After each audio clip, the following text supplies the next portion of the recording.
ब्रह्ममुरारिसुरार्चितलिङ्गं निर्मलभासितशोभितलिङ्गम् जन्मजदुःखविनाशनलिङ्गं तत्प्रणमामि सदा शिवलिङ्गम् देवमुनिप्रवरार्चितलिङ्गं कामदहनकरुणाकरलिङ्गम् रावणदर्पविनाशनलिङ्गं तत्प्रणमामि सदा शिवलिङ्गम्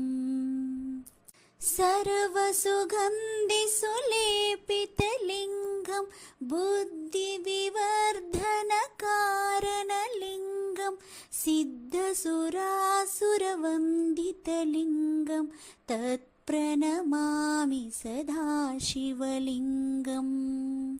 कनकमहामणिभूषितलिङ्गं फणिपतिवेष्टितशोभितलिङ्गम् दक्षसुयज्ञविनाशनलिङ्गं तत्प्रणमामि सदा शिवलिङ्गम् कुङ्कुमचन्दनलेपितलिङ्गं पङ्कजहारुशोभितलिङ्गम् सञ्चितपापविनाशनलिङ्गं तत्प्रणमामि सदा शिवलिङ्गम् देवगणार्चितसेवितलिङ्गं भावर्भक्तिभरेव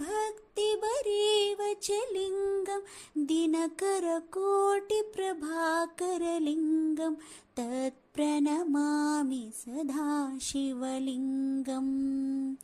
अष्टदलोपरिवेष्टितलिङ्गं सर्वसमुद्भवकारणलिङ्गम् अष्टदरिद्रविनाशनलिङ्गं तत्प्रणमामि सदा शिवलिङ्गम् सुरगुरुसुरवरपूजितलिङ्गं सुरवरपुष्पसदार्चितलिङ्गम् परमपरं परमात्मकलिङ्गं तत्प्रणमामि सदा शिवलिङ्गम्